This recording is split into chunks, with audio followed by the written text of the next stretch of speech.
Selamat Sabat, kami ucapkan kepada semuanya, di mana kita pada hari Sabat ini kita akan kembali memulai untuk seminar dari Kitab Wahyu pasal 10, yaitu tentang waktu penghakiman bagian kedua. Tetapi sebelum kita memulai, kita berdoa dulu. Tuhan, Bapa kami yang bertahta dalam surga, pada siang hari ini Tuhan, kami kembali menghadap hadapan-Mu untuk mengucapkan terima kasih atas segala berkat dan pimpinan Tuhan kami, sehingga pada siang hari ini Tuhan, kami dapat kembali memulai untuk pembahasan firman Tuhan pada siang hari ini. Pimpin kami semua dengan Roh Kudus-Mu Tuhan, dan buka hati pikiran kami, sehingga dengan demikian firman yang akan kami pelajari akan dapat kami mengerti, dan semua itu akan lebih menguatkan iman percaya kami untuk lebih dekat kepada Tuhan. Tuntun kami semua Tuhan, dengan demikian firman ini akan dapat kami mengerti. Ampuni dosa-dosa kami Tuhan, di dalam nama Yesus, hamba-Mu berdoa dan mengucap syukur. Amin. Jadi pembahasan kita pada siang hari ini tetap diambil dari Wahyu pasal 10, yaitu tentang waktu penghakiman bagian kedua. Kita sudah menyelesaikan tentang topik ini, Wahyu penghakiman bagian pertama. Kita telah membahas sumpah malaikat dalam Kitab Wahyu pasal 10 ayat 6. Ini kita bahas di dalam waktu penghakiman bagian pertama. Kita baca Wahyu pasal 10 ayat ke-6. Dan ia bersumpah demi Dia yang hidup sampai selama-lamanya, yang telah menciptakan langit dan segala isinya, dan bumi dan segala isinya, dan laut dan segala isinya, katanya, tidak akan ada penundaan lagi. Jadi di dalam Alkitab bahasa Indonesia dikatakan di sini, dari ayat yang terakhir itu, dari ayat 6 ayat terakhir, tidak akan ada penundaan lagi. Tetapi kalau di Alkitab King James Version dikatakan tidak akan ada waktu lagi. Artinya tidak akan ada penundaan nubuatan lagi atau tidak ada waktu nubuatan lagi. Jadi nubuatan terakhir adalah nubuatan tentang 2300 petang dan pagi. Tidak akan ada waktu lagi atau penundaan nubuatan lagi. Artinya waktu penghakiman sudah dimulai. Penghakiman dimulai tahun 1844 Masehi. Jadi nubuatan 2300 petang dan pagi yang ada dalam kitab Daniel pasal 8 itu mengumumkan, memberitakan bahwa penghakiman akan dimulai. Kapan penghakiman dimulai? Pada waktu telah selesainya nubuatan 2300 petang dan pagi. Dan kapan selesainya nubuatan 2300 petang dan pagi? Itu adalah tahun 1844 Masehi. Kita sudah pelajari pada bagian yang pertama.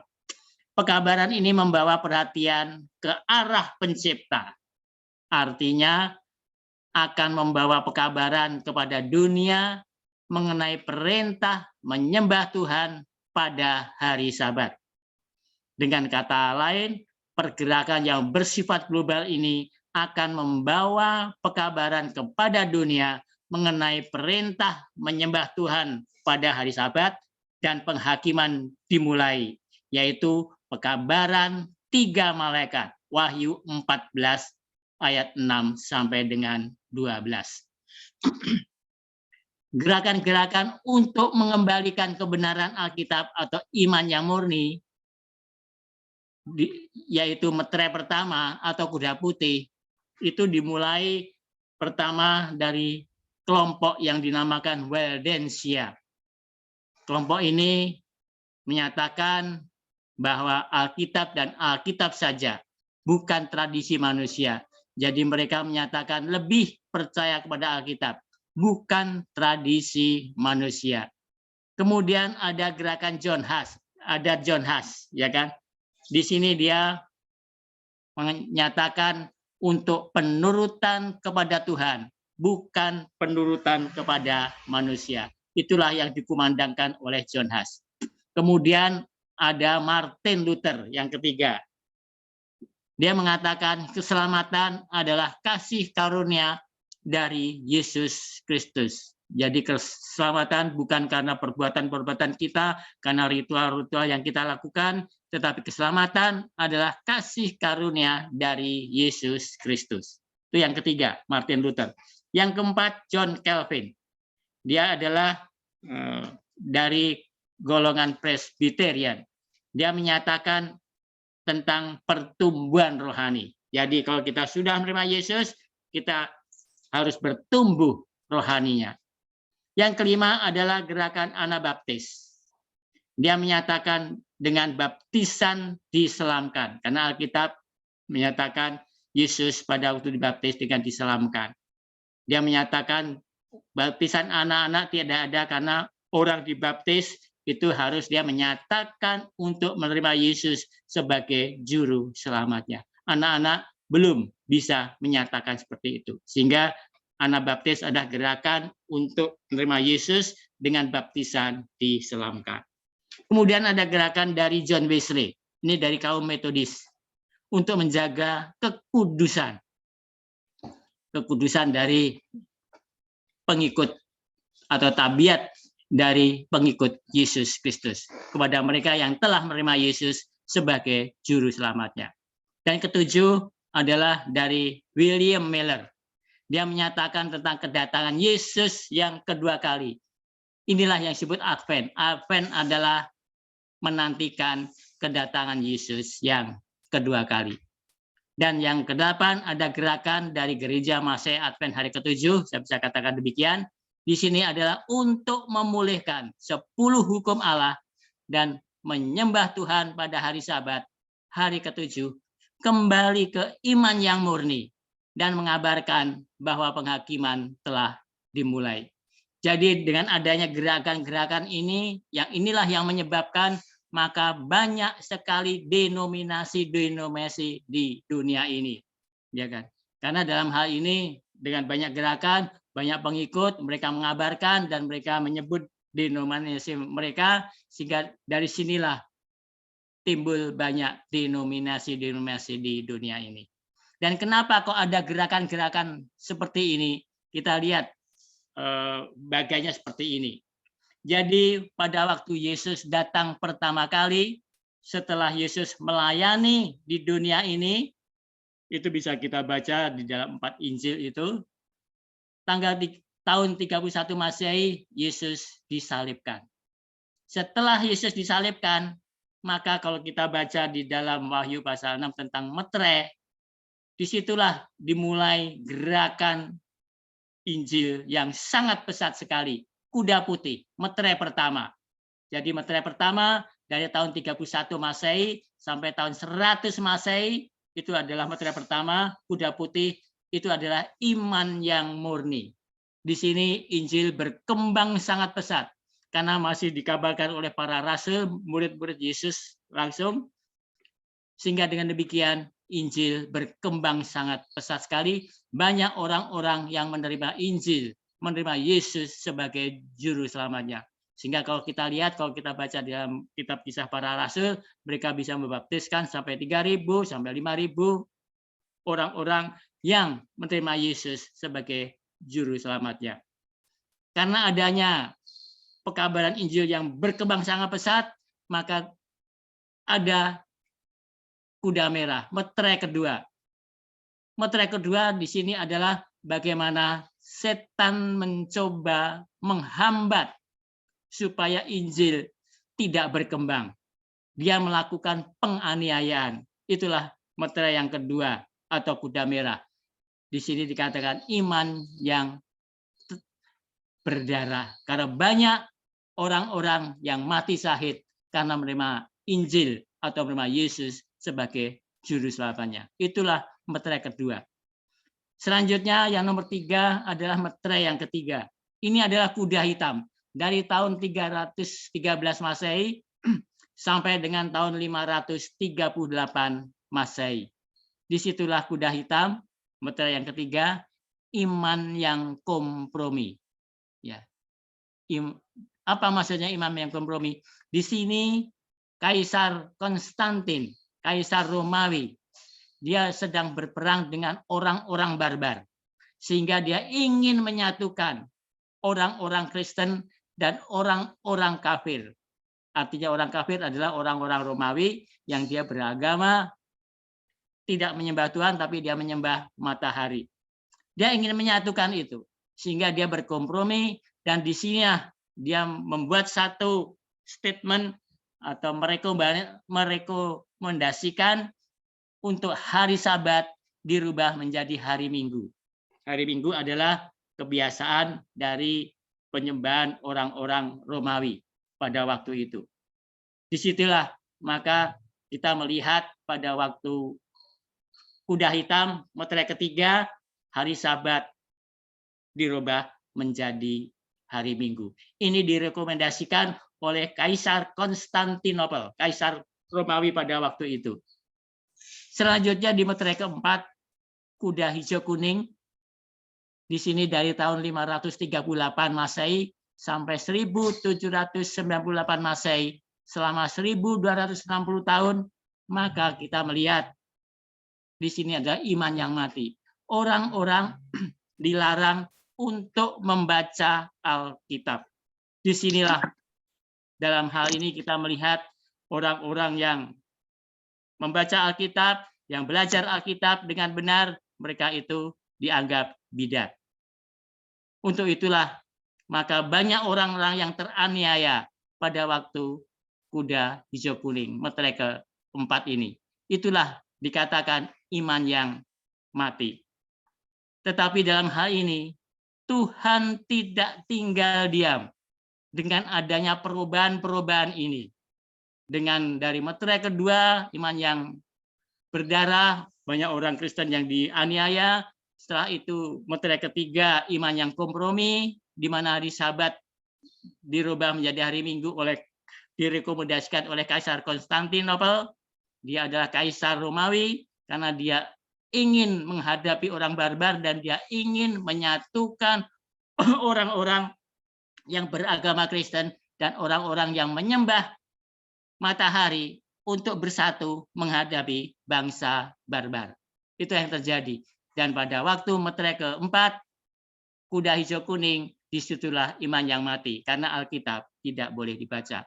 Tetapi Tuhan membangkitkan orang-orang yang berani untuk kembali memulihkan Alkitab lagi.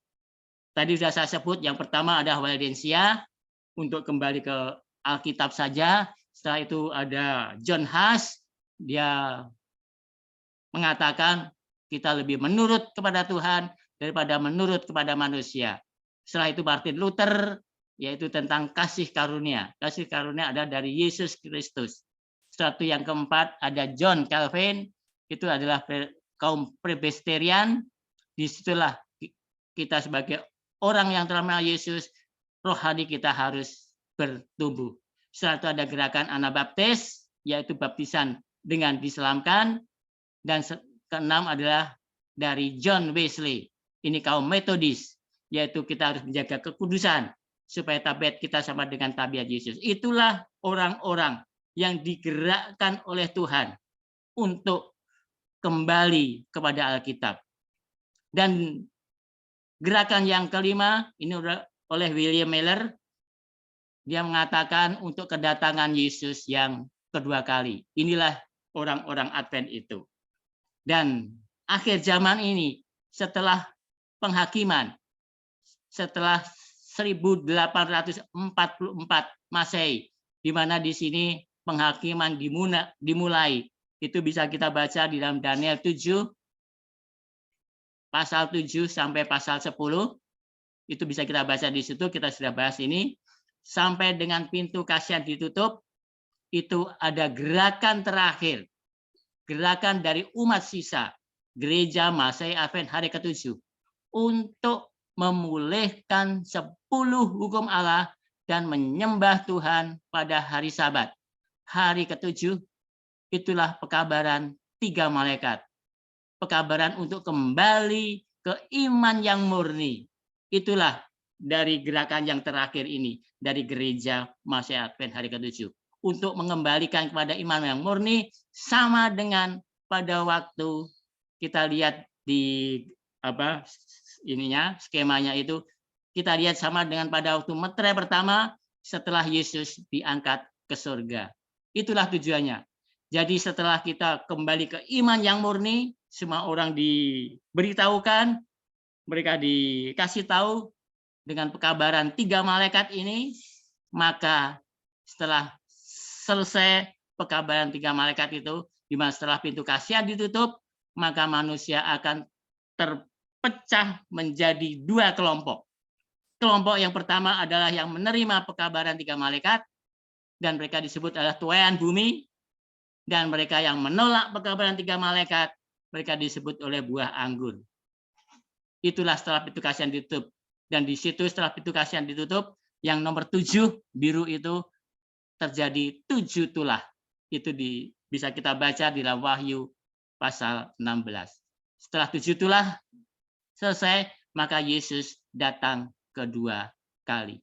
Jadi kalau kita lihat di sini ya, sebelum Yesus datang yang kedua kali, maka iman yang murni harus dikembalikan lagi seperti pada waktu meterai pertama.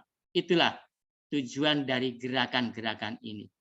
Jadi dalam hal ini kita melihat bahwa di akhir zaman ini akan ada gerakan untuk mengembalikan kepada penurutan kepada 10 hukum Allah dan menyembah Tuhan pada hari Sabat, hari yang ke-7, hari yang telah dikuduskan, diberkati Tuhan.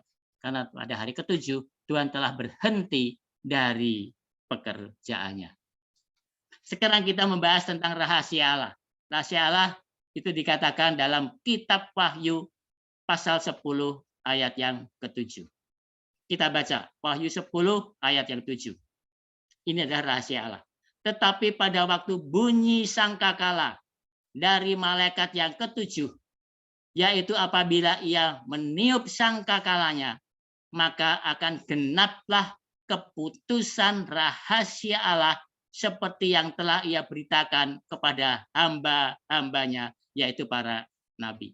Ya, jadi apabila ia meniup sangkakalanya,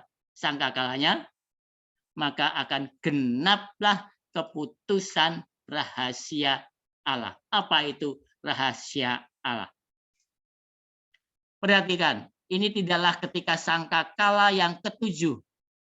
Jadi dikatakan sini, tetapi pada waktu bunyi sangkakala dari malaikat yang ke-7. Jadi pada waktu bunyi, jadi sebelum sangkakala ke-7 berbunyi. Jadi kita lihat, kita harus hati-hati membaca firman ini. Ini tidaklah ketika sangkakala yang ke-7 berbunyi. Ini sangat dekat kepada akhir sangkakala yang ke-6. Maka semuanya ini akan terjadi. Sangat dekat kepada akhir. Karena dikatakan, tetapi pada waktu bunyi sangkakala dari malaikat yang ke-7. Ya. Pada waktu bunyi sangkakala dari malaikat yang ke-7. Itulah yang dikatakan. Jadi ini sangat dekat dengan dibunyikannya sangkakala yang ke-7. Tetapi bukan pada saat sangkakala yang ke-7 berbunyi. Apa yang akan terjadi ketika sangkakala yang ke-7 akan berbunyi? Ketika Yesus akan mengambil alih kerajaan dunia, dikatakan ketika rahasia Allah akan selesai seperti yang dinyatakannya kepada hamba-hambanya para nabi. Jadi yang akan berakhir ketika sangkakala yang ke-7 akan berbunyi adalah rahasia Allah. Jadi rahasia Allah akan berakhir ketika sangkakala yang ke-7 akan berbunyi. Jadi apakah penting untuk mengetahui apa itu rahasia Allah? Rasul Paulus banyak memakai kata misteri, rahasia atau rahasia dalam tulisan-tulisannya. Sehingga kita akan mengetahui nanti apa itu yang dimaksud dengan rahasia Allah. Sehingga kalau kita tahu apa itu rahasia Allah, sehingga kita akan bisa mempersiapkan diri kita untuk supaya kita tidak terjebak, sehingga kita akan mengalami hal yang tidak sesuai dengan rencana kita, yaitu apa? Keselamatan, hidup kekal. Di dalam kitab Roma pasal 16 ayat 25 sampai dengan 27. Saya akan bacakan di sini. Roma 16 ayat 25 sampai dengan 27. Bagi Dia yang berkuasa menguatkan kamu menurut Injil yang kumasyurkan dan pemberitaan tentang Yesus Kristus sesuai dengan pernyataan rahasia yang didiamkan berabad-abad lamanya. Ayat 26, tetapi yang sekarang telah dinyatakan dan yang menurut perintah Allah yang abadi telah diberitakan oleh kitab-kitab para nabi kepada segala bangsa untuk membimbing mereka kepada ketaatan iman. Ayat 27, bagi Dia satu-satunya Allah yang penuh hikmat oleh Yesus Kristus segala kemuliaan sampai selama-lamanya. Amin. Jadi dikatakan di sini rahasia Allah adalah pekabaran Injil. Jadi Injil itu adalah rahasia Allah. Pemberitaan tentang Yesus Kristus, pemberitaan tentang kabar keselamatan, itulah rahasia Allah. Injil itu adalah kabar baik, kabar keselamatan yang diberikan kepada semua manusia. Itulah yang dinamakan rahasia Allah. Menurut ayat ini tadi. Pertanyaan, kapankah rahasia Allah akan berakhir? Pada kedatangan yang kedua kali atau pada penutupan pintu kasihan? Ketika penutupan pintu kasihan, maka rahasia Allah akan berakhir. Karena ketika pintu kasihan ditutup, tidak ada lagi orang yang dapat diselamatkan. Jadi Rasul Paulus menuliskan dalam Roma 16 ayat 25 dikatakan, bagi Dia yang berkuasa menguatkan kamu menurut Injil yang kumasyurkan dan pemberitaan tentang Yesus Kristus sesuai dengan pernyataan rahasia yang didiamkan berabad-abad lamanya. Ya, jadi rahasia Allah adalah pemberitaan Injil. Injil adalah kabar baik. Kenapa ada kabar baik? Karena ada kabar buruk. Apa kabar buruk? Kabar buruk adalah manusia akan mati semua.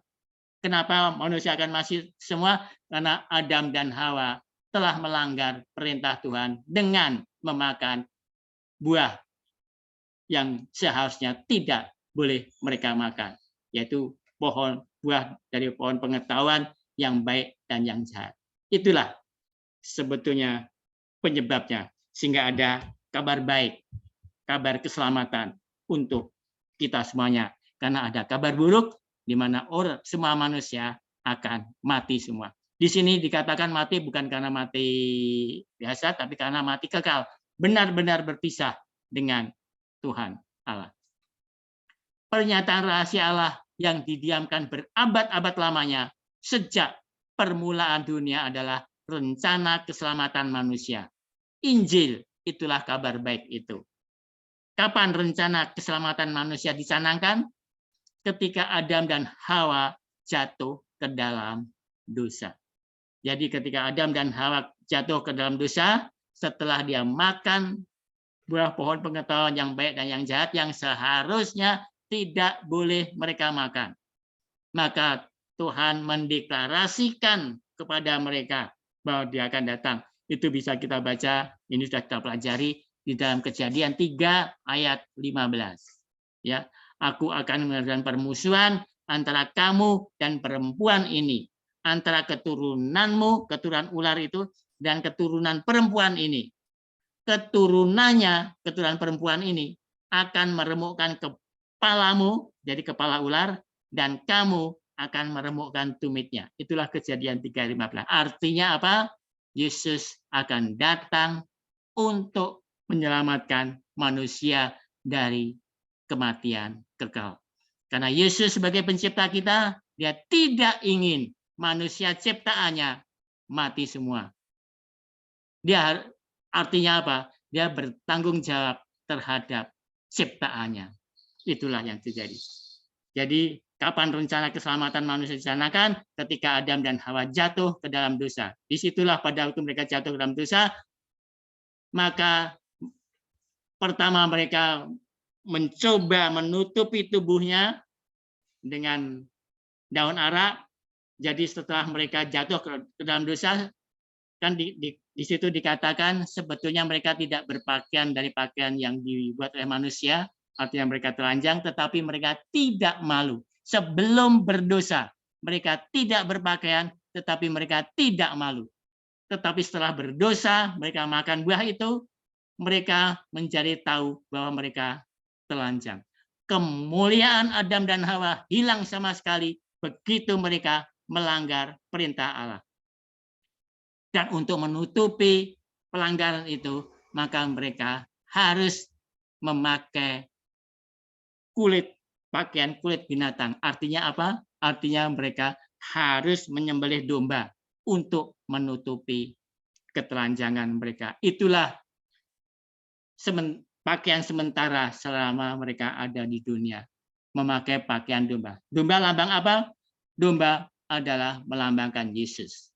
Ini bisa kita baca pada waktu di Yohanes, pada waktu Yesus mau dibaptis, Yohanes Pembaptis mengatakan, inilah domba Allah yang menghapus dosa dunia. Artinya domba melambangkan Yesus. Ya, jadi rencana keselamatan manusia telah dicanangkan dari abad kekekalan, tetapi disembunyikan dan dirahasiakan. Kita baca dalam 1 Petrus 1 ayat 18-20 dikatakan di situ, sebab kamu tahu bahwa kamu telah ditebus dari cara hidupmu yang sia-sia yang kamu warisi dari nenek moyangmu itu, bukan dengan barang yang fana, bukan pula dengan perak atau emas, melainkan dengan darah yang mahal, yaitu darah Kristus yang sama seperti darah anak domba yang tak bernoda dan tak bercacat. Ia telah dipilih sebelum dunia dijadikan, tetapi karena kamu baru menyatakan dirinya pada zaman akhir. Ya. Jadi darah Kristus adalah melambangkan seperti yang ada di Perjanjian Lama, itu adalah darah anak domba, tujuannya adalah untuk menebus dosa-dosa kita. Dalam tulisan Ellen White, dalam Sign of the Time, tanggal 30 Januari tahun 1879 dikatakan, kesedihan memenuhi surga ketika disadari bahwa manusia telah hilang dan dunia yang telah Tuhan ciptakan akan dipenuhi dengan manusia yang dikutuk untuk kesengsaraan, penyakit, dan kematian. Dan tidak ada jalan keluar bagi pelakunya. Seluruh keluarga Adam harus mati. Hati anak Allah tersentuh dengan belas kasihan atas ras yang hilang. Di wajahnya yang cantik terpancar ekspresi simpati dan kesedihan. Segera dia mendekati cahaya yang sangat terang yang menyelimuti Bapa. Dan dia sepertinya terlibat dalam percakapan yang dekat dengannya. Kekhawatiran para malaikat sangat kuat ketika Yesus berkomunikasi dengan Bapanya. 3 kali dia dikurung oleh awan kemuliaan. Ketiga kalinya dia muncul. Wajahnya tenang, bebas dari semua kebingungan dan kesulitan. Dan bersinar dengan kebajikan dan keindahan, seperti kata-kata yang tidak dapat diungkapkan. Dia kemudian memberitahukan kepada para malaikat bahwa jalan keluar telah dibuat untuk orang yang terhilang. Dia memberitahu mereka bahwa dia telah memohon kepada Bapaknya dan telah menawarkan untuk memberikan nyawanya sebagai tebusan dan mengambil hukuman mati atas dirinya sendiri, agar melalui dia manusia dapat menemukan pengampunan, bahwa melalui jasa darahnya dan kepatuhannya pada hukum Tuhan, manusia dapat kembali mendapatkan perkenaan Tuhan dan dibawanya ke taman yang indah dan makan buah dari pohon kehidupan. Ini ditulis di Sign of Scripture tadi, tanggal 30 Januari tahun 1879, bagian yang pertama. Jadi ada pernyataan dari Ellen G. White dari Sign of the Time. Ini pernyataan lagi di bulan Maret tanggal 25 tahun 1897. Dikatakan, bagi dia yang berkuasa bagi dia yang berkuasa menguatkan kamu menurut Injil yang kumasurkan dan pemberitaan tentang Yesus Kristus sesuai dengan pernyataan rahasia yang didiamkan berabad-abad lamanya sejak dunia diciptakan. Ini bisa kita baca Roma 16 ayat 25 dan 27. Tetapi yang sekarang telah dinyatakan dan yang menurut dengan kata lain yang telah diungkapkan oleh kitab suci yang bersifat nubuatan, yang dinyatakan kepada semua bangsa-bangsa sesuai dengan perintah dari Allah yang kekal untuk membimbing mereka kepada ketaatan iman bagi Dia, satu-satunya Allah yang penuh hikmat, oleh Yesus Kristus, segala kemuliaan sampai selama-lamanya. Amin. Jadi apakah pernyataan rahasia? Rahasia Allah adalah Injil dan pekabaran Yesus Kristus.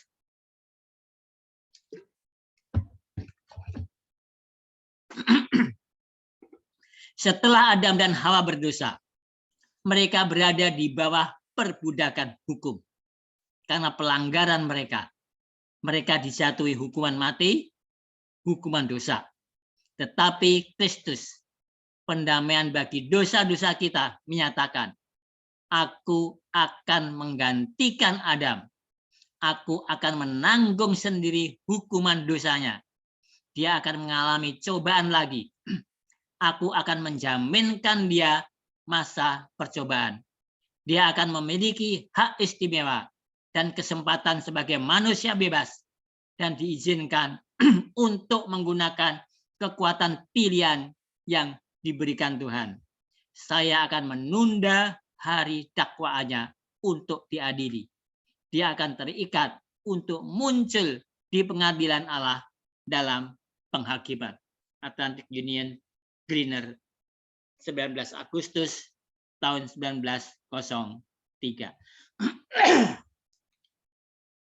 Ada pernyataan dari Ellen G. White yang lain, dari Signs of the Time, Maret 25, 1897. Dikatakan, penjelmaan Yesus Kristus merupakan suatu rahasia.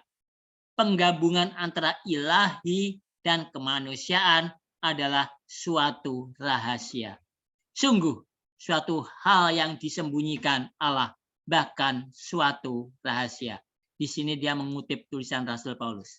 Bahkan suatu rahasia yang telah tersembunyi selama berabad-abad. Rahasia ini telah didiamkan dalam masa kekekalan oleh Yehova.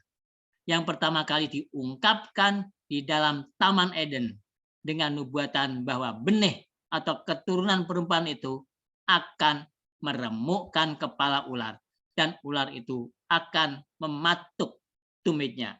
Kejadian 3 ayat 15. Jadi di sini dikatakan keturunan perempuan itu akan meremukkan kepala ular itu. Artinya apa? Disinilah Yesus akan datang untuk menebus dosa-dosa kita semuanya. Dengan rela mati dan kebangkitan itulah artinya dia telah mengalahkan kematian. Untuk menyatakan kepada dunia pernyataan rahasia ini yang Allah telah diamkan selama abad-abad kekekalan sebelum dunia diciptakan, sebelum manusia diciptakan, merupakan bagian yang harus diperankan Kristus dalam pekerjaan yang mesti dia jalankan ketika dia datang ke bumi ini. Dan pernyataan rahasia yang mengagumkan ini, penjelmaan Yesus Kristus dan pendamaian yang dilakukan, haruslah dinyatakan kepada setiap anak laki-laki dan anak-anak perempuan Adam, orang-orang Yahudi atau orang-orang bukan Yahudi. Jadi, pernyataan rahasia Allah adalah pekabaran Injil Yesus atau Injil keselamatan manusia, harus dikabarkan kepada semua orang supaya mereka tahu apa itu rahasia Allah. Rahasia Allah ada keselamatan untuk kita semuanya, di mana Yesus datang untuk menggantikan kita. Dia orang yang tidak berdosa, tapi dia telah menanggung dosa-dosa kita dengan rela mati, mencurahkan darahnya untuk menggantikan kita. Sehingga kalau kita percaya kepada dia, pada Yesus, maka kita tidak akan mengalami kematian kekal, tapi kehidupan yang kekal. Dengan catatan kita harus percaya kepada dia. Maka dikatakan dalam Yohanes 3:16, karena Allah mengasihi isi dunia ini sehingga ia mengaruniakan anaknya yang tunggal, sehingga barang siapa yang percaya dengan dia tidak binasa melainkan beroleh hidup yang kekal. Dikatakan barang siapa yang percaya kepadanya tidak binasa.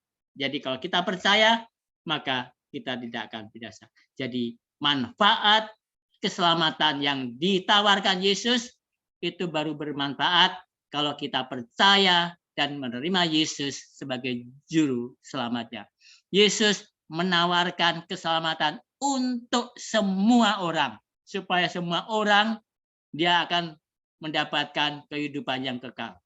Tetapi manfaat itu baru berguna kalau kita menerima Yesus dengan dibaptis dan menuruti perintahnya. Apakah arti penyelesaian pernyataan rahasia Allah? Tidak ada lagi manfaatnya mengabarkan Injil karena pintu kasihan telah ditutup. Jadi apa yang akan terjadi sesaat sebelum Yesus mengambil alih kerajaan, pintu kasihan akan ditutup dan pekabaran Injil akan berakhir.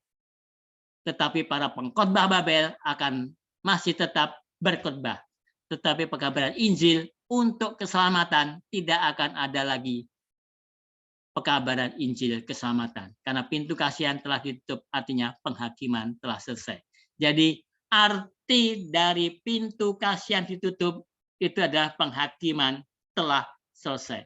Begitu Yesus menghakimi orang terakhir di bait yang maha suci di surga. Begitu selesai, Yesus berdiri, artinya dia sudah menyelesaikan penghakiman itu. Disitulah pintu kasihan ditutup. Memang kalau bahasa Inggris disebut close of probation, penutupan masa percobaan. Jadi hidup kita tuh di dunia itu sebenarnya sebagai probation, percobaan. Sama dengan orang kalau kerja dia akan mengalami percobaan dulu, probation dulu. Apakah 3 bulan atau setahun atau 2 tahun tergantung dari kantor masing-masing. Tetapi setelah mereka lolos dari masa percobaan itu, maka dia bisa diterima atau tidak. Jadi kita hidup di dunia ini juga dalam masa percobaan. Setelah masa percobaan ditutup, close of probation, tidak ada pekabaran Injil lagi, maka hidup yang di surga itu, di Taman Eden yang baru nanti, itu adalah hidup yang sebenarnya. Ya. Jadi sekarang ini, kita hidup di dunia sekarang ini, itu adalah dalam masa percobaan. Apakah kita layak nanti untuk hidup di kerajaan surga?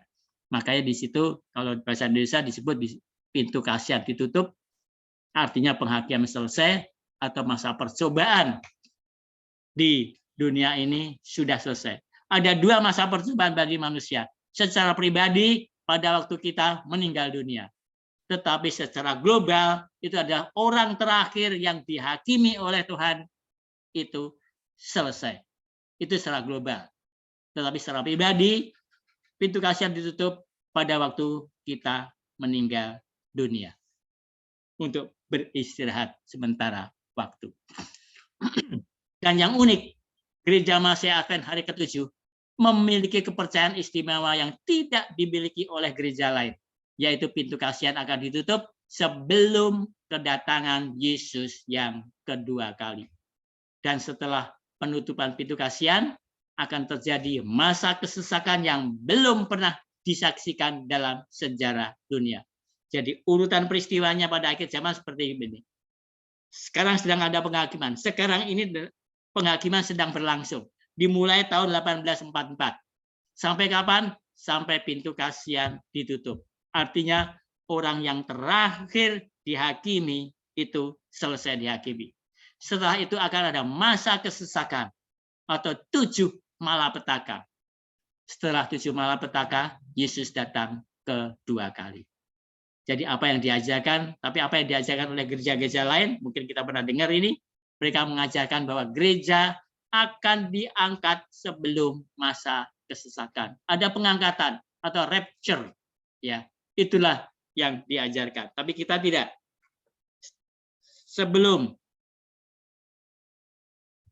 Setelah pintu kasihan ditutup, maka akan terjadi kesesakan. Dan kita umat Tuhan akan mengalami kesesakan itu. Itulah ujian yang terakhir. Dan kita apakah lolos atau tidak, itulah tergantung pada kita sendiri. Sehingga dari sekarang kita harus siap-siap. Kita harus selalu membaca firman Tuhan. Sehingga kita akan tahu apa yang harus kita lakukan. Tetapi Gereja Advent hari ke-7 mengatakan tidak.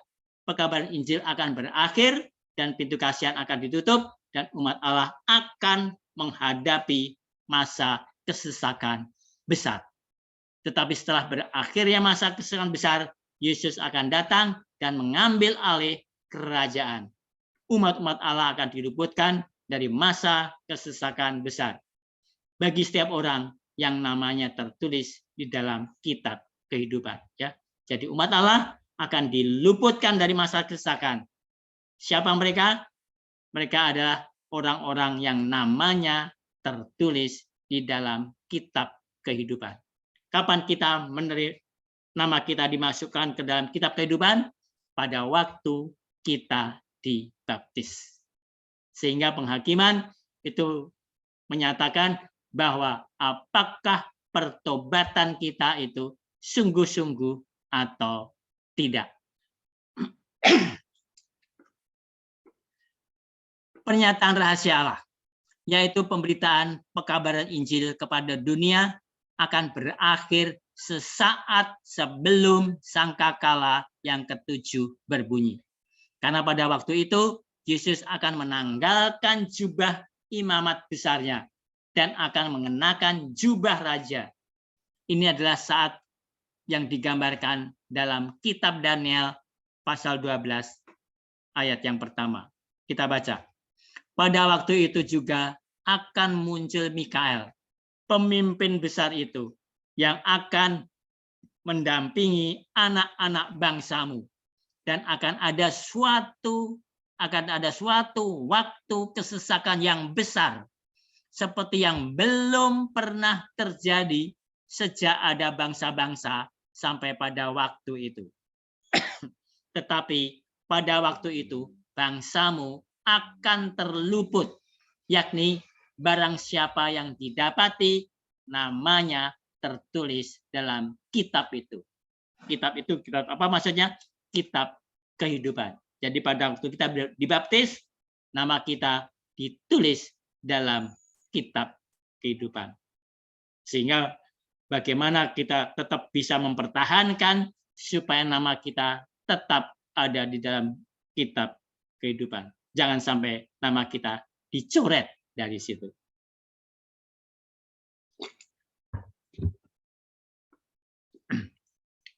Kata yang dikatakan di dalam ayat tadi, pada waktu itu juga akan muncul Mikael. Tetapi kata ini dalam Alkitab King James Version dikatakan And at that time shall Mikael stand up. Artinya apa? Dan pada saat itu Mikael akan berdiri. Kalau tadi pada waktu juga akan muncul Mikael, tapi kalau dalam bahasa Inggris terjemahnya adalah dan pada saat itu Mikael akan berdiri. Di mana ungkapan berdiri atau muncul berarti sudah lengkaplah kerajaan Yesus. Artinya umat-umat Tuhan sudah selesai dihakimi. Itulah anggota kerajaan Tuhan, yaitu siapa? Umat-umatnya. Dan sekarang dia akan memerintah atas kerajaannya. Siapa anggota kerajaannya? Yaitu umat-umatnya. Bagaimana caranya Yesus menentukan anggota-anggota dari kerajaannya? Dalam aspek penghakiman penyelidikan.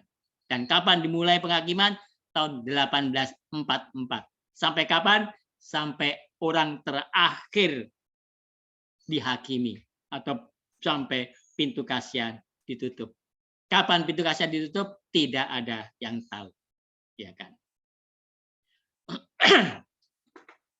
Jadi urutan peristiwanya sebagai berikut. Pertama, adanya pemberitaan pekabaran mengenai penghakiman. Ini adalah pekabaran 3 malaikat dan penghakiman dimulai tahun 1844. Setelah itu pintu kasihan ditutup. Yang nomor 2, penghakiman selesai. Artinya pernyataan rahasia Allah berakhir. Tidak ada lagi pemberitaan Injil untuk keselamatan setelah pintu kasihan ditutup. Masa kesesakan atau 7 malapetaka terjadi. Kemudian sangkakala yang ke-7 berbunyi dan Yesus mengambil alih kerajaan-kerajaan dunia. Itulah setelah sangkakala yang ke-7. Yesus datang menjemput kita dan mengambil alih kerajaan-kerajaan dunia.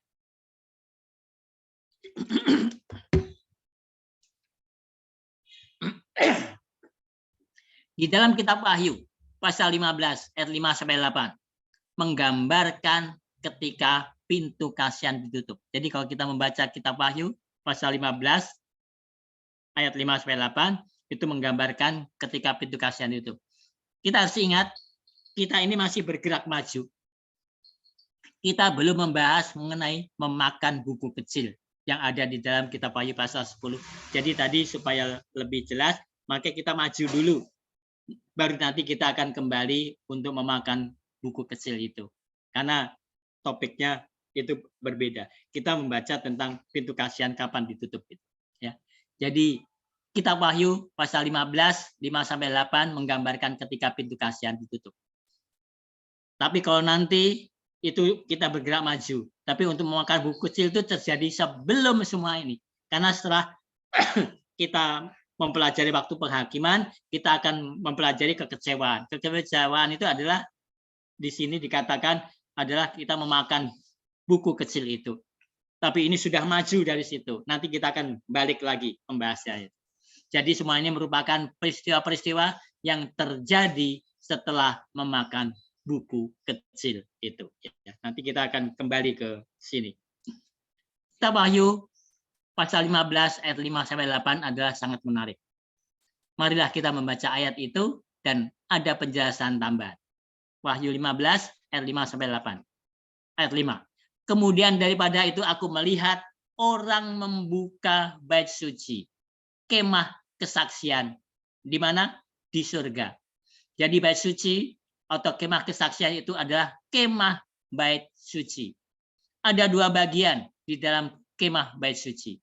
Kita tidak membicarakan pelataran atau halaman luar. Kita perhatikan di sini.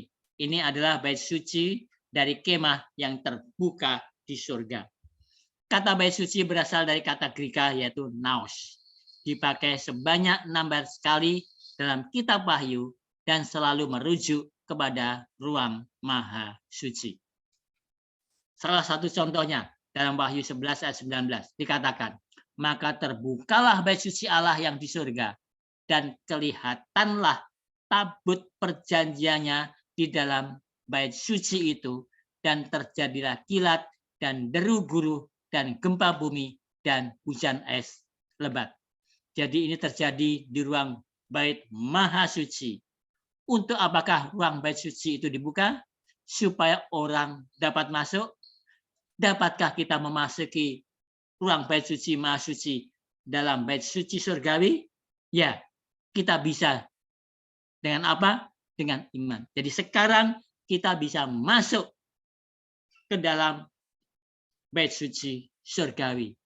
Bait yang maha suci surgawi. Karena Yesus sekarang ada di dalam bait suci surgawi. Di dalam bait yang maha suci. Dia sebagai pengantara, tetapi juga dia sebagai sedang menghakimi. Ada dua peran yang dilakukan Yesus di bilik yang maha suci. Baik sebagai perantara maupun sebagai melakukan penghakiman. Itulah yang dilakukan. Sehingga kita bisa datang kepada Yesus untuk memohon ampun akan dosa-dosa yang kita lakukan. Sehingga ada yang berkata, jadi ini berarti ruang maha suci terbuka di surga, sehingga orang-orang dapat masuk dengan iman kepada Yesus dan diselamatkan. Tidak. Bait suci surgawi dibuka untuk alasan lain. Jadi kalau pada kitab Wahyu pasal 15 ayat 6, itu bait suci surgawi dibuka untuk alasan yang lain. Bukan supaya kita bisa masuk ke dalam bilik yang maha suci itu. Apa maksudnya di Wahyu pasal 15 ini dengan ruang bilik maha suci terbuka? Ayat 6. Dan ketujuh malaikat dengan ketujuh malapetaka itu keluar dari bait suci, berpakaian lenan yang putih bersih dan berkilau-kilauan, dan dadanya berlilitkan ikat pinggang dari emas. Jadi bait suci tidaklah terbuka agar orang-orang dapat masuk, tetapi bait suci terbuka agar para malaikat yang membawa malapetaka dapat keluar. Ini berarti pintu kasihan sudah ditutup ketika malaikat pembawa malapetaka keluar. Maka dikatakan di sini keluar dari bait suci ketujuh malaikat dengan ketujuh malapetaka itu, berpakaian lenan yang putih, bersih, dan berkilau-kilauan, dan dadanya berlilitkan ikat pinggang dari emas. Kita baca ayat yang ketujuh.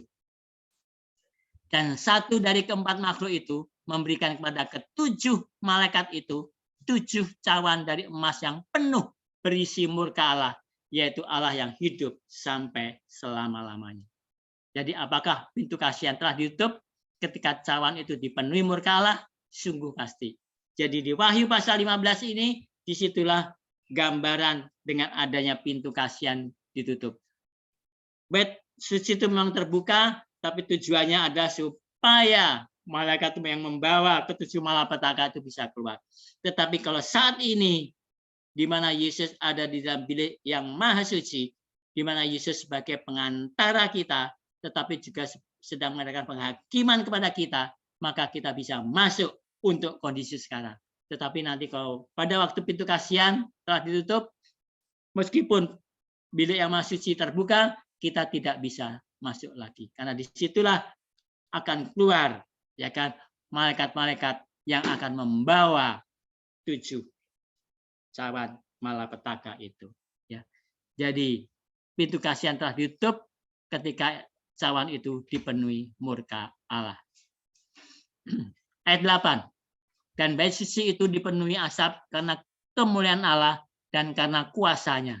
Dan seorang pun tidak dapat memasuki bait suci itu sebelum berakhir ketujuh malapetaka dari ketujuh malaikat itu.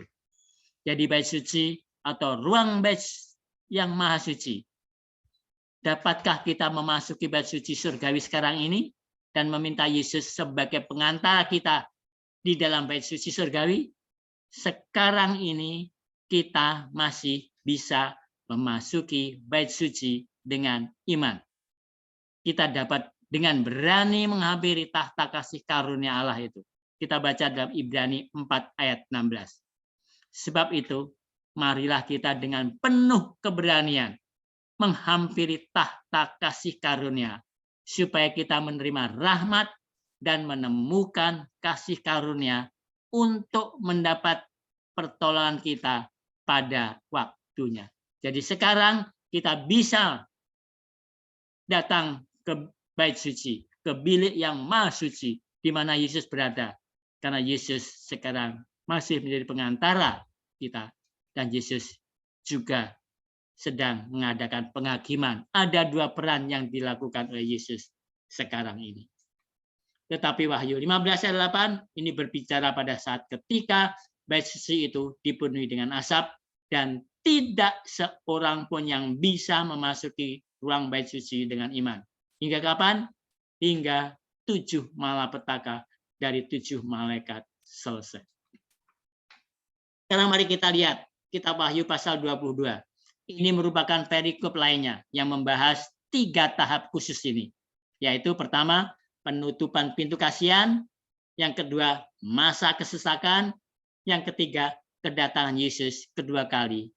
Itulah pahala yang diterima oleh orang-orang yang telah menerima Yesus sebagai juru selamatnya.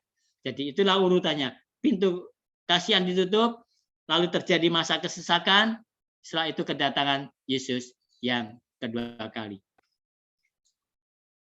Dikatakan dalam kitab Wahyu pasal 22 ayat 10, dikatakan demikian. Wahyu 22 ayat 10. Lalu ia berkata kepadaku, jangan memeteraikan perkataan nubuatan dari kitab ini. Sebab waktunya sudah dekat. Jadi buku yang dimasukkan di sini adalah buku Wahyu. Jadi ketika dikatakan, janganlah meteraikan nubuatan-nubuatan dari kitab ini, apakah orang-orang masih bisa membaca kitab Wahyu dan memahaminya dan diselamatkan? Iya. Jadi memang kitab Wahyu tidak dimeteraikan. Dan dikatakan di sini, karena waktunya sudah dekat. Jangan meteraikan buku ini. Jadi kitab Wahyu memang tidak dimeteraikan. Karena apa? Karena waktunya sudah dekat. Supaya apa? Supaya manusia mengerti akan nubuatan-nubuatan yang akan terjadi. Jadi kalau kita dalam melihat perjanjian lama adalah kita lihat sejarah bangsa Israel di mana mereka ditugaskan untuk mengabarkan bahwa Mesias akan datang, tetapi dalam kitab Wahyu ini adalah sejarah untuk umat-umat Tuhan di dalam perjanjian baru. Kita semuanya, itulah kitab Wahyu itu isinya.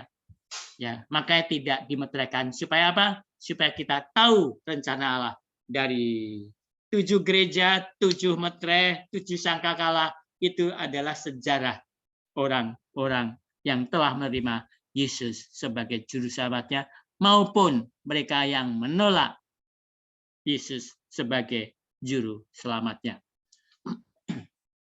Waktu yang mana yang akan segera datang? Ayat 11 kita baca. Wahyu 22 ayat 11. Barang siapa yang berbuat jahat, biarlah ia terus berbuat jahat. Barang siapa yang bercemar, biarlah ia terus cemar. Dan barang siapa yang benar, biarlah ia terus berbuat kebenaran. Barang siapa yang kudus, biarlah ia terus menguduskan dirinya. Peristiwa apakah ini? Ini adalah peristiwa setelah penutupan pintu kasihan bagi manusia. Ini adalah sama dengan pernyataan rahasia Allah telah selesai. Jadi disinilah kita dalam hal ini kita harus memutuskan diri kita sendiri. Tapi kita jangan takut. Karena Yesus berjanji pada waktu dia sebelum dia naik ke surga, kalau kita baca, aku akan menyertai kamu sampai akhir zaman. Jadi kita jangan takut. Yesus akan selalu menyertai kita sampai akhir zaman. Jadi pada waktu pintu kasihan ditutup, maka dikatakan di sini, orang yang baik akan tetap baik, tapi kalau orang jahat akan bertambah jahat. Tidak ada lagi yang mengingatkan lagi. Sehingga kita harus melatih dari sekarang. Kita harus membiasakan diri dari sekarang untuk berbuat baik. Sehingga nanti pada waktu pintu kasihan ditutup, kalau kita masih hidup, maka kita akan siap untuk menghadapi malapetaka itu, Sehingga pada waktu Yesus datang kedua kali nanti, kita akan diangkat ke surga. Jadi memang itulah yang harus kita lakukan. Kemudian kita baca di mana Yesus berkata di dalam Wahyu 22 ayat 12 dikatakan, sesungguhnya aku datang segera dan aku membawa upahku untuk membalaskan kepada setiap orang menurut perbuatannya. Jadi kalau ini untuk membalaskan kepada setiap orang menurut perbuatannya, artinya apa yang kita lakukan itu dibandingkan dengan hukum Tuhan. Ya. Jadi Yesus tidaklah membawa pahala tanpa terlebih dahulu mengungkapkan apa pahalanya. Dan dalam penghakiman, penyelidikan, upahnya dinyatakan. Jadi Yesus hanyalah semata-mata membawa upah ketika dia datang. Jadi keputusan itu ada di surga. Pada waktu buku itu dibuka, buku kita sedang sedikit, kalau itu memang giliran kita, sehingga dengan demikian, kalau memang itu giliran kita, maka kita akan diputuskan. Kita akan lulus atau tidak lulus. Untuk itu, di mana sekarang Yesus sedang mengadakan penghakiman, artinya dia sedang memeriksa, membersihkan apa yang ada di dalam, membersihkan dosa-dosa kita, apa yang ada di bait maha suci, maka kita di dunia ini juga harus membersihkan diri kita sendiri. Dalam hidup kita ini kita harus membersihkan diri kita. Kalau kita tidak mau membersihkan diri kita di dunia ini, Yesus juga tidak akan membersihkan apa yang ada di surga. Jadi harus simultan. Apa yang dikatakan Yesus di bait suci di surga harus juga kita lakukan di dunia ini. Apakah kita melihat apa di sini? Pintu masih terbuka, kitab Wahyu tidaklah dimeteraikan, masih dapat memberitakan pekabaran kepada dunia, tetapi waktunya sudah dekat ketika setiap kasus diputuskan. Kemudian Yesus berkata, aku akan datang. Itu yang kita lihat dalam nubuatan di dalam kitab Daniel pasal 7. Jadi 3 tahapan penghakiman. Pertama, penyelidikan atau penghakiman. Di sini pintu kasihan masih terbuka selama penyelidikan. Keselamatan masih terbuka. Dan peristiwa itu terjadi di surga. Injil masih dikabarkan. Itulah yang terjadi pada waktu penyelidikan. Keputusan terjadi di surga. Ya. Jadi keputusan pengabdian itu juga dilakukan di surga. Ketiga, pelaksanaan atau penerapan vonis atau keputusan yang berdasarkan penyelidikan. Ya. Jadi ini adalah pada waktu Yesus datang kedua kali. Jadi pada waktu Yesus datang kedua kali nanti, dia akan melaksanakan apa yang telah diputuskan di surga. Ya. Dia akan memberi kepada kita kehidupan kekal atau kematian kekal, tergantung keputusan yang ada di surga. Apakah pekabaran keluar dari buku kecil dalam kitab Wahyu pasal 10, orang-orang dapat diselamatkan? Tentu saja. Tetapi sebelum pernyataan rahasia Allah berakhir. Ya. Jadi pekabaran yang keluar dari kitab Wahyu pasal 10 yang sekarang kita bahas ini, orang-orang masih bisa diselamatkan. Tetapi sebelum pernyataan rahasia Allah berakhir. Artinya apa itu? Pada waktu pintu kasihan ditutup. Pernyataan rahasia Allah akan berakhir sebelum dibunyikan sangkakala yang ke-7. Dan itu disebut penutupan pintu kasihan. Inilah yang terjadi pada tanggal 22 Oktober tahun 1844. Ini terjadi di surga. Kitab Daniel pasal 8 memberikan penanggalan masa nubuatan 2300 petang dan pagi. Apa itu artinya? Dimulainya penghakiman. Karena dikatakan lalu bait suci itu akan disucikan. Jadi akhir dari nubuatan 2300 petang dan pagi itu adalah dimulainya penghakiman. Tahun berapa dimulai penghakiman? Tahun 1844. Kitab Daniel pasal 7 mengatakan, aku akan menceritakan apa yang terjadi di surga pada waktu tanggal atau masa penghakiman itu. Jadi kitab Wahyu pasal 7, kitab Daniel pasal 7, di situ menceritakan apa yang terjadi di surga pada waktu penghakiman itu. Dan kitab Wahyu pasal 14 mengatakan kita harus memberitakan pekabaran bahwa penghakiman ini kepada dunia. Jadi kita lihat Daniel pasal 8 mengatakan penghakiman akan dimulai. Daniel pasal 7 mengatakan inilah loh penghakiman itu yang akan terjadi. Dan kitab Wahyu pasal 14 mengatakan kita harus memberitakan pekabaran bahwa penghakiman kepada dunia sudah dimulai. Itulah tugas Gereja Masih Advent hari ke-7 untuk mengabarkan bahwa penghakiman sudah dimulai. Sekarang kita lihat Daniel 7 ayat 9. Kita baca Daniel 7 ayat 9. Sementara aku terus melihat tahta-tahta diletakkan, lalu duduklah yang lanjut usianya. Pakaiannya putih seperti salju dan rambutnya bersih seperti bulu domba. Kursinya dari nyala api dengan roda-rodanya dari api yang berkobar-kobar. Jadi tahta-tahta di sini bentuk jamak karena dua diulang ya, tahta-tahta bentuk jamak. Ini adalah para perwakilan dari dunia yang tidak pernah jatuh dalam dosa. Jadi sebetulnya saya juga ingin menyampaikan ini tentang tahta-tahta 24 tua-tua jemaat yang ada di surga itu. Tapi karena masih banyak penafsiran tentang 24 tua-tua ini, maka saya masih belum mau sampaikan ini. Karena banyak penafsiran tentang 24 tua-tua itu. Ada yang mengatakan ini adalah perwakilan dari planet-planet lain, tapi ada yang mengatakan bahwa ini adalah orang-orang yang dibangkitkan bersama Yesus pada waktu Yesus bangkit.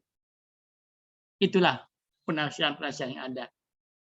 Saya ada bahannya, tapi saya belum mau sampaikan ini karena masih banyak penafsiran dalam hal ini. Nanti saja kalau memang sudah mengerucut penafsiran itu, baru nanti akan saya sampaikan. Jadi mereka merupakan dewan juri surgawi. Para malaikat ikut menyaksikannya. Dan setiap pengaduan ada dewan jurinya. Ada orang yang mengamati agar memastikan hakim melakukan hal dengan benar. Jadi dikatakan, sementara aku terus melihat, tahta-tahta diletakkan, lalu duduklah yang lanjut usianya. Yang lanjut usianya siapa? Itulah Tuhan Allah, Bapa kita yang di surga. Di manakah peristiwa ini terjadi? Di surga. Dan yang lanjut usianya tinggal di surga. Karena kita berdoa, Bapa kami yang ada di surga. Jadi ini terjadi di surga. Daniel 7 ayat 9 dikatakan, pakainya putih seperti salju dan rambutnya bersih seperti bulu domba, kursinya dari nyala api dengan roda-rodanya dari api yang berkobar-kobar. Ayat 10. Suatu sungai api timbul dan mengalir dari hadapannya. 1000 kali beribu-ribu melayani dia, dan selaksa kali berlaksa-laksa berdiri di hadapannya. Lalu duduklah majelis pengadilan dan dibukalah kitab-kitab. Siapakah mereka itu? Para malaikat. Di manakah para malaikat berdiam? Di surga. Maka dikatakan, lalu duduklah majelis pengadilan. Apakah penghakiman sudah pernah terjadi sebelum peristiwa ini? Belum pernah terjadi. Apakah ini terjadi setelah tahun 1798?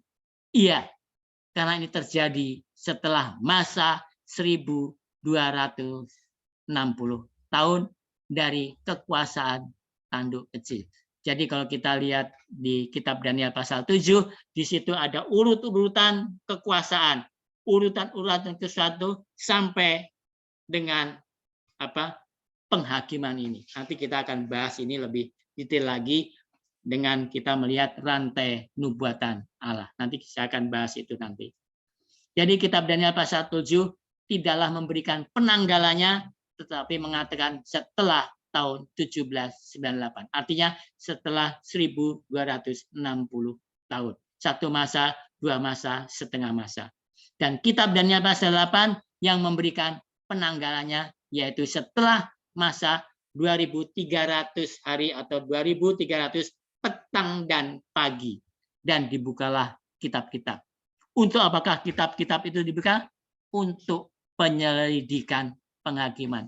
Kitab-kitab apa itu? Kitab buku catatan-catatan kehidupan kita semuanya. Itu dilihat di surga, apakah kita layak masuk ke dalam kerajaan surga. Jadi itu akan melihat apakah pertobatan kita itu sungguh-sungguh atau tidak. Kasus-kasus siapakah yang akan diselidiki? Hanyalah orang-orang yang mengakui nama Yesus. Maka penghakiman dikatakan dimulai dari rumah Allah sendiri. Siapa yang tinggal di rumah Allah? Yaitu adalah umat Allah yang mengakui nama Yesus. Jadi kasus-kasus yang diselidiki dimulai dari mereka yang mengakui nama Yesus. Mengapa ada hal mendesak melakukan hal ini sebelum kedatangan Yesus kedua kali? Karena ketika Yesus datang, ia akan membawa umatnya. Tetapi sebelum dia bisa membawa umatnya, ia harus mengungkapkan siapa-siapa yang berhak dia bawa. Apakah Yesus perlu melakukan hal itu kepada orang-orang yang tidak menerima Yesus atau orang-orang jahat? Tidak. Karena orang-orang jahat akan ditinggalkan di sini. Mereka akan ditangani nanti kemudian hari. Makanya setelah kita diangkat, nanti umat Allah diangkat, ada 1000 tahun. Setelah 1000 tahun ada kebangkitan yang kedua lagi istilahnya. Tapi bagi orang yang tidak menerima Yesus, orang jahat, dia ada kebahagiaan pertama juga. Jadi jangan kita berpikir, kalau kita tidak ikut kepada kebangkitan yang pertama, nanti saya ikut yang kedua sajalah. Jangan sampai kita berpikir seperti itu. Karena kebahagiaan kedua, itu berarti kita akan mengalami kematian kekal. Kehidupan kekal itu adalah kebangkitan yang pertama. Kematian kekal itu adalah kebangkitan yang kedua. Jadi jangan kita berpikir bahwa nanti saya ikut kebangkitan yang kedua saja. Jangan kita berpikir seperti itu. Dikatakan dalam Daniel 7 ayat 13.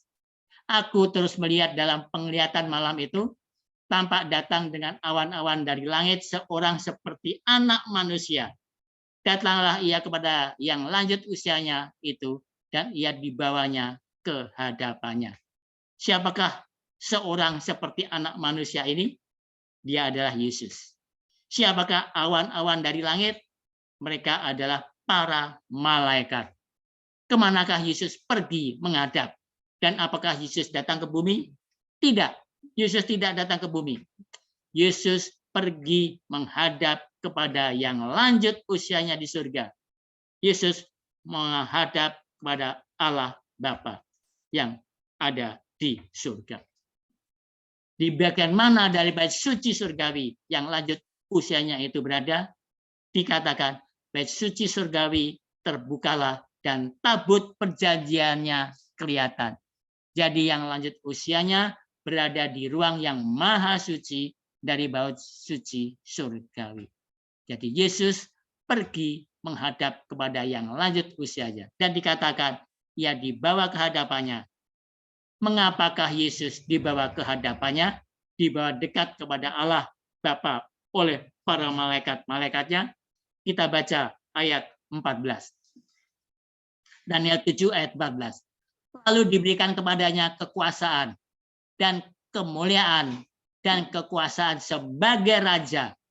Maka orang-orang dari segala bangsa, suku bangsa, dan bahasa mengabdi kepadanya. Kekuasaannya ialah kekuasaan yang kekal, yang tidak akan lenyap. Dan kerajaannya ialah kerajaan yang tidak akan musnah. Jadi dikatakan di sini lalu kepadanya diberikan atau kepada Yesus diberikan. Siapakah yang memberikannya? Allah Bapa. Apa yang Allah berikan kepada Yesus ketika Yesus datang mulai tahun 1844 untuk menghakimi kasus-kasus dari orang-orang yang mengaku menerima nama Yesus. Dikatakan dalam Daniel 7:14, lalu diberikan kepadanya kekuasaan dan kemuliaan dan kekuasaan sebagai raja. Maka orang-orang dari segala bangsa, suku bangsa, dan bahasa mengabdi kepadanya. Kekuasaannya ialah kekuasaan yang kekal, yang tidak akan lenyap, dan kerajaannya ialah kerajaan yang tidak akan musnah. Jadi Yesus pergi menghadap kepada Bapaknya untuk menerima kerajaannya. Apakah Yesus akan menerima kerajaannya? Dan apakah kerajaan Yesus?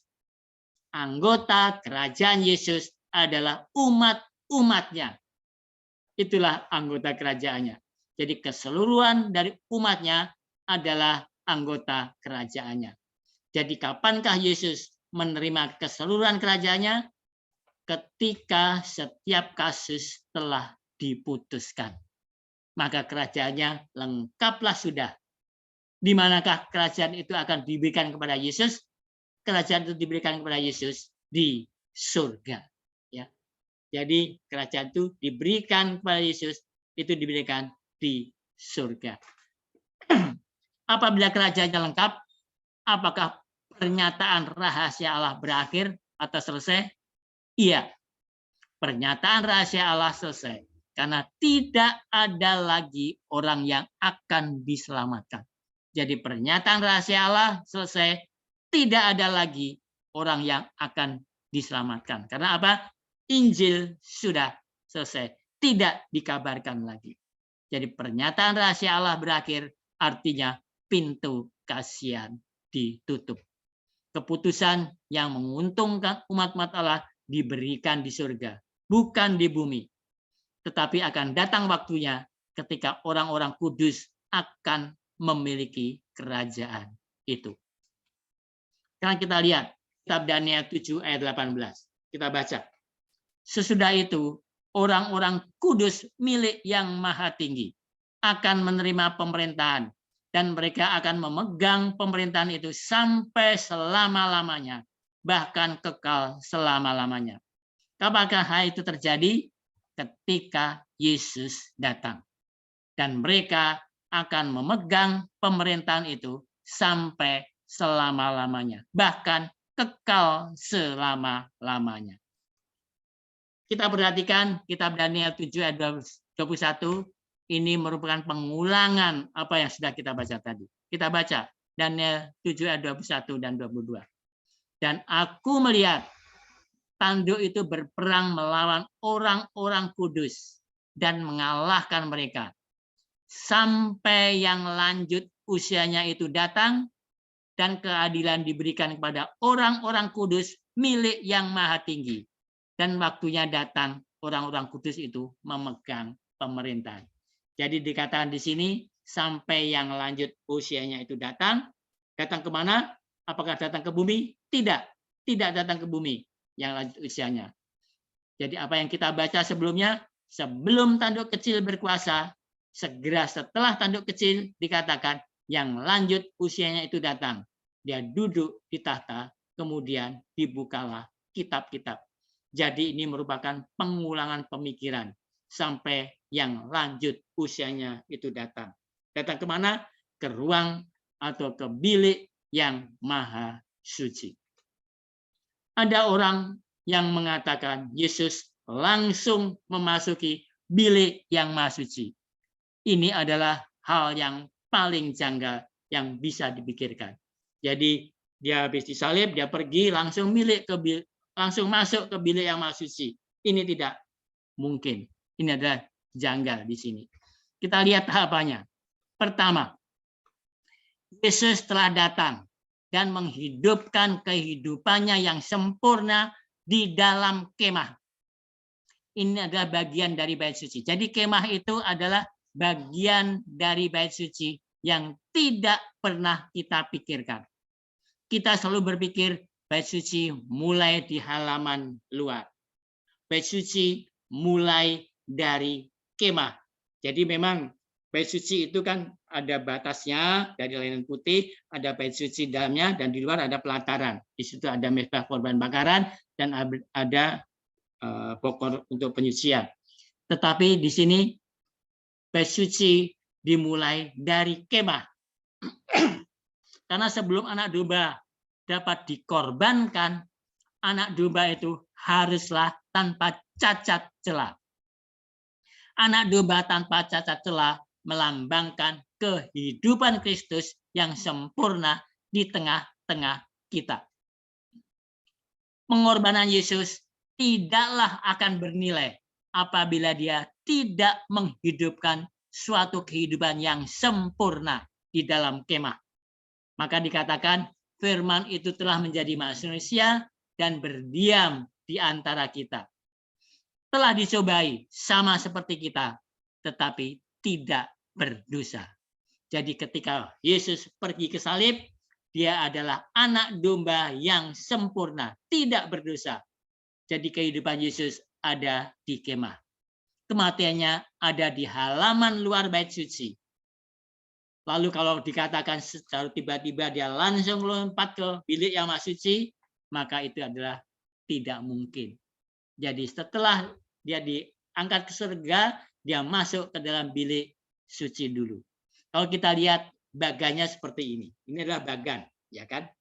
Tata letak dan pelayanan Yesus di bait suci surgawi. Sebetulnya ini adalah pelayanan di bait suci duniawi.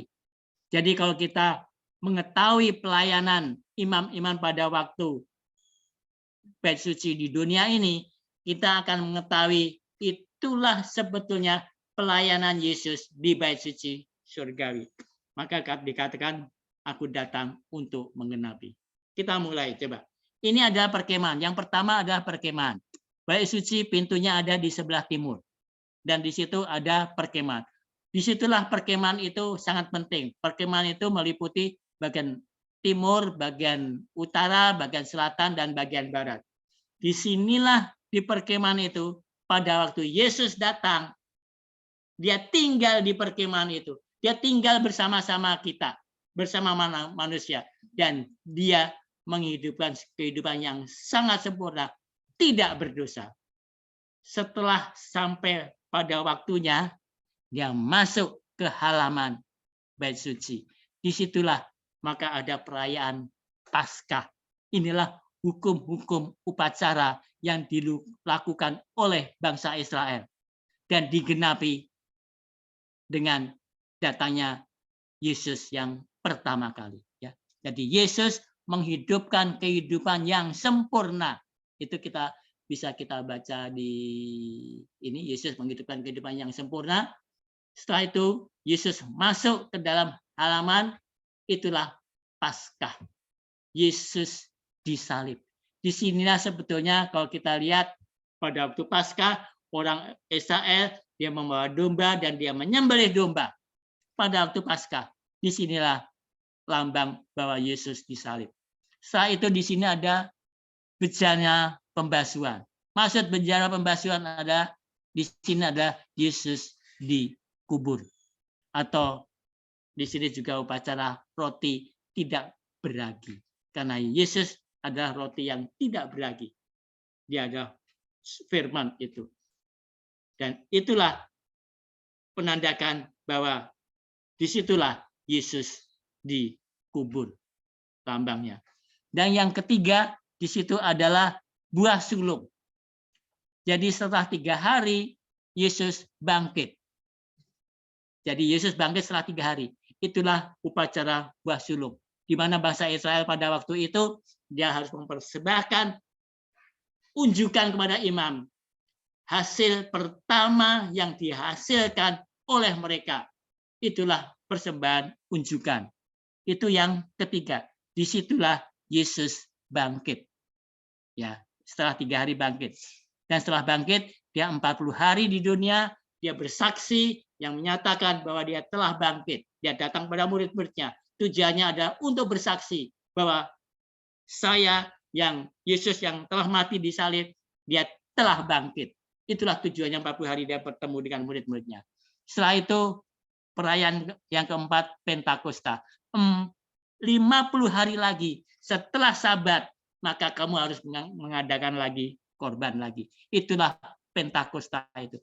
Pada waktu Pentakosta itu, Yesus masuk ke dalam bilik suci.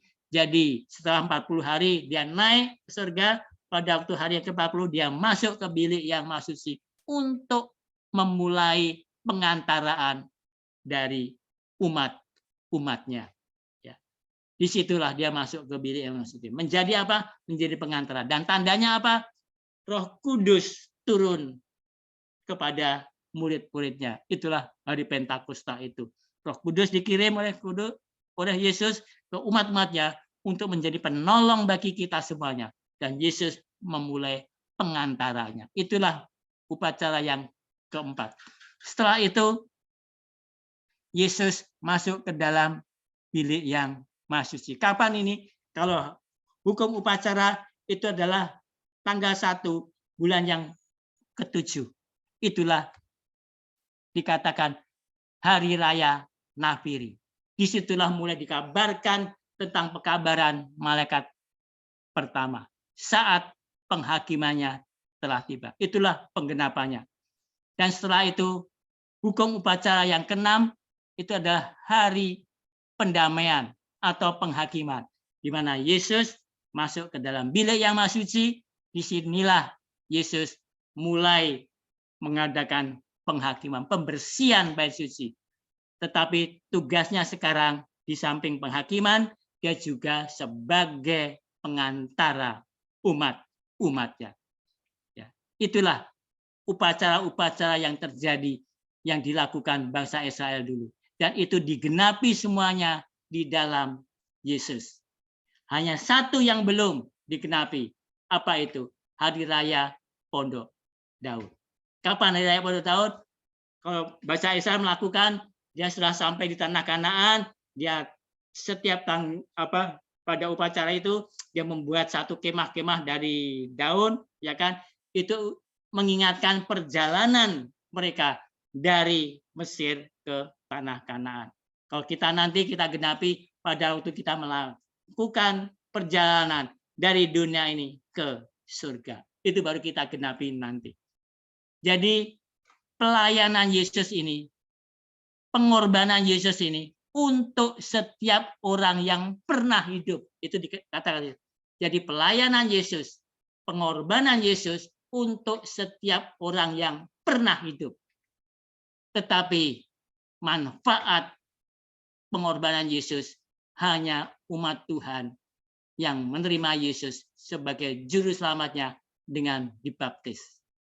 Umat Tuhan yang dibaptis itu akan bisa masuk ke dalam bilik yang suci. Sekarang Yesus ada di bilik yang maha suci, bisa masuk ke situ untuk mohon kepada Tuhan pengampunan melalui pengantara Yesus Kristus. Itulah yang terjadi.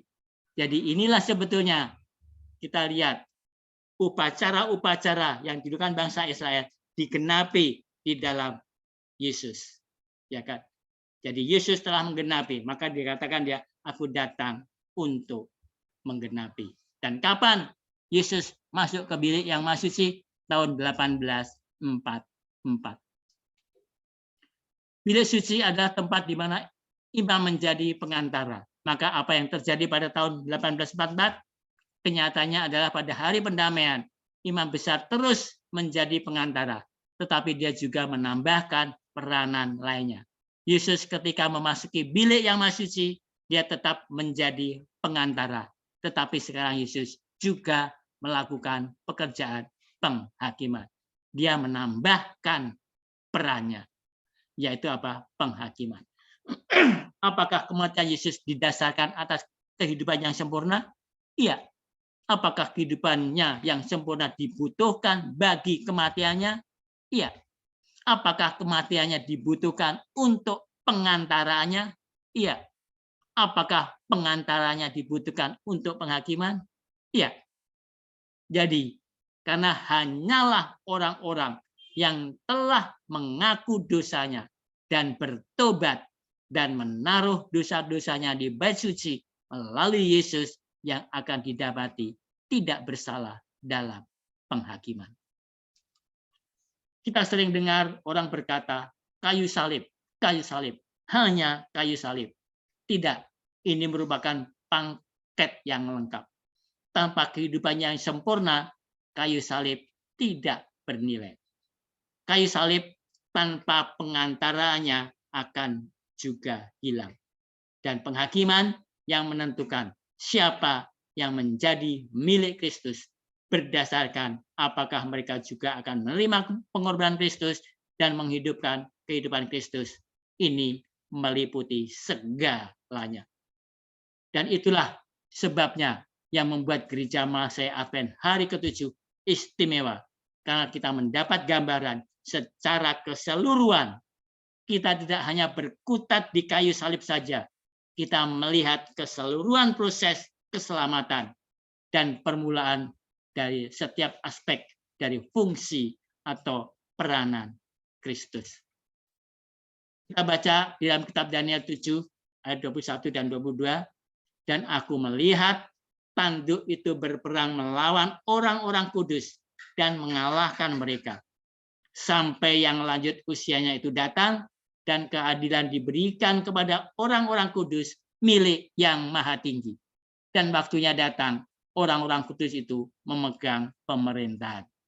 Jadi sampai yang lanjut usianya itu datang dan keadilan diberikan kepada orang-orang kudus milik yang maha tinggi. Apakah tujuan dari penghakiman ini? Ini akan memberikan keputusan yang menguntungkan bagi orang-orang kudus milik yang maha tinggi. Itulah tujuan penghakiman, untuk menguntungkan kita sebagai umat tunggal, umat Tuhan, umat dari milik yang maha tinggi. Kapan keputusan atau vonis itu diberikan? Diberikan di bumi ketika Yesus datang? Tidak. Karena dikatakan, jangan lewatkan poin ini, ayat 22. Dan keadilan diberikan kepada orang-orang kudus milik yang maha tinggi. Dan waktunya datang, orang-orang kudus itu memegang pemerintahan. Ya. Jadi kita melihat ada 3 tahapan dalam penghakiman. Pertama, penyelidikan. Kedua, penjatuhan vonis. Penyelidikan dan penjatuhan vonis itu dilakukan di surga. Yang ketiga, kemudian memiliki kerajaan itu. Itulah ketika Yesus datang kedua kali nanti. Jadi berbicara tentang tanduk kecil, di dalam Daniel 7 ayat 25 dikatakan di situ, ia akan mengucapkan perkataan yang menentang yang maha tinggi dan akan menganiaya orang-orang kudus milik yang maha tinggi. Ia berusaha untuk mengubah waktu dan hukum dan mereka akan diserahkan ke dalam tangannya selama 1 masa dan 2 masa dan setengah masa. Apakah ini merupakan hal pengulangan yang sudah kita baca sebelumnya dalam perikop ini?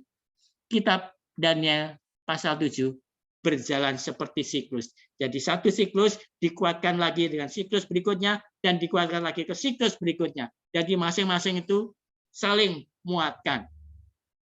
Jadi kitab Daniel memang berjalan seperti siklus. Setiap siklus menjelaskan beberapa aspek dari bagian sebelumnya. Jadi ada tambahan penjelasan lagi di siklus berikutnya. Itulah kitab Daniel atau Daniel pasal 7. Daniel 26 dikatakan, lalu majelis pengadilan akan duduk dan kekuasaannya akan dicabut daripadanya untuk dimusnahkan dan dihancurkan sampai lenyap. Duduk di mana? Di surga. Kita telah membacanya. Kita perhatikan, mereka akan mencabut kekuasaannya. Allah Bapa, Anak Manusia, dan mereka yang duduk di tahta-tahta akan mencabut kekuasaannya. Kekuasaan siapa? Kekuasaan tanduk kecil. Lalu dikatakan selanjutnya, lalu majelis pengadilan akan duduk dan kekuasaan akan dicabut daripadanya untuk dimusnahkan dan dihancurkan sampai lenyap. Dan dikatakan di dalam Daniel 7 ayat 27, dikatakan, maka pemerintahan, kekuasaan, dan kebesaran dari kerajaan-kerajaan di bawah semesta langit akan diberikan kepada orang-orang kudus, umat yang maha tinggi. Pemerintahan mereka adalah pemerintahan yang kekal, dan segala kekuasaan akan mengabdi dan patuh kepada mereka. Itukah saatnya, saat ketika mereka akan mengambil alih kerajaan? Iya. Kemudian ayat ini berbicara tentang Yesus, karena pada akhirnya kerajaan akan menjadi milik Yesus. Kerajaannya, pemerintahannya adalah pemerintahan yang kekal, dan segala kekuasaan akan mengabdi dan patuh kepadanya. Jadi, apakah ini topik yang dibuat setelah masa kekecewaan besar? Ini bukanlah topik yang dibuat. Ini terjadi kemudian setelah lewat umat yang sisa, ketika gereja Masehi Advent hari ke-7 terbentuk, mereka berkata, lihat, kitab Wahyu pasal 10. Ya kan? Itu tepat apa yang terjadi kepada kita sebagai anggota gereja Masehi Advent hari ke-7. Mereka melihatnya. Jadi ini bukanlah suatu yang diarahkan agar mereka dapat membuat skenario. Tidak. Mereka telah melihat penggenapan dari pergerakan mereka. Pergerakan awal dari William Miller itu bukan pergerakan dari gereja Masehi Advent hari ke-7. Itu adalah pergerakan dari antar denominasi pada waktu itu. Karena pada waktu itu belum ada gereja Masehi Advent hari ke-7. Itulah yang terjadi. Gereja Masehi Advent adalah sisa-sisa dari orang-orang yang melakukan pergerakan itu. Mereka menyelidiki lagi Alkitab sehingga mereka menemukan apa yang dimaksud dengan bait suci itu dibersihkan. Itulah. Tapi pada awal pergerakan itu belum ada gereja Masehi Advent hari ke-7. Kesimpulan sekarang. Pertama, sumpah malaikat. Wahyu 10 ayat 5 dan 6. Dan malaikat yang kulihat berdiri di atas laut dan di atas bumi, mengangkat tangan kanannya ke langit. Dan ia bersumpah demi Dia yang hidup sampai selama-lamanya, yang telah menciptakan langit dan segala isinya, dan bumi dan segala isinya, dan laut dan segala isinya, katanya, tidak akan ada penundaan lagi. Tidak akan ada lagi waktu atau penundaan nubuatan. Artinya, tidak ada lagi penetapan waktu atau penundaan nubuatan. Jadi nubuatan 2300 petang dan pagi itu sudah digenapi di tahun 1844. Tidak ada penundaan lagi, tidak ada waktu nubuatan lagi. Sumpah ini juga merujuk pada penutupan periode waktu nubuatan 2300 petang dan pagi.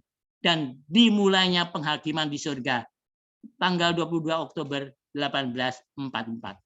Sumpah ini juga membawa ke Allah pencipta. Artinya akan ada suatu pergerakan di dunia pada akhir zaman untuk mengabarkan mengenai perintah untuk menyembah Tuhan pada hari Sabat, untuk menuruti hukum Allah dan mengabarkan bahwa saat penghakiman telah tiba. Pergerakan itu adalah gereja Masehi Advent hari ke-7. Kedua, rahasia Allah, Wahyu 10 ayat 7. Tetapi pada waktu bunyi sangkakala dari malaikat yang ke-7, yaitu apabila ia meniup sangkakalanya, maka akan genaplah keputusan rahasia Allah, seperti yang telah ia beritakan kepada hamba-hambanya, yaitu para nabi. Jadi rahasia Allah adalah kabar keselamatan atau Injil. Ini ada dalam Roma 16 ayat 25. Jadi Injil itu adalah rahasia Allah. Jadi arti dari genaplah keputusan rahasia Allah adalah pintu kasihan ditutup. Sehingga sudah tidak ada gunanya setelah pintu kasihan ditutup untuk mengabarkan Injil. Jadi rahasia Allah berakhir pada waktu sangkakala ke-7 akan berbunyi. Itulah apa yang kita bawakan di dalam Wahyu tentang waktu penghakiman bagian pertama. Untuk sahabat berikutnya kita akan membahas tentang kekecewaan yang terjadi. Oke, sampai di sini pembahasan kita. Sekarang kita akan berdoa. Maha besar Tuhan, Bapa kami yang bertata dalam kerajaan surga, kami ucapkan puji terima kasih Tuhan atas pimpinan Tuhan, sehingga kami bisa mempelajari firman Tuhan ini pada hari Sabat ini. Kiranya firman yang kami pelajari akan dapat kami mengerti, dan semua itu akan mempersiapkan kami di dalam menanti Yesus yang dua kali. Tuntun kami semua dengan Roh Kudus-Mu Tuhan, dan demikian firman yang kami pelajari akan mengingatkan kami bahwa Yesus segera datang, sehingga pada waktu Yesus datang nanti, kami semua akan diangkat masuk ke dalam kerajaan Tuhan surga. Itulah doa harapan kami semua Tuhan. Terima kasih Tuhan, di dalam nama Yesus hamba-Mu berdoa dan mengucap syukur. Amin.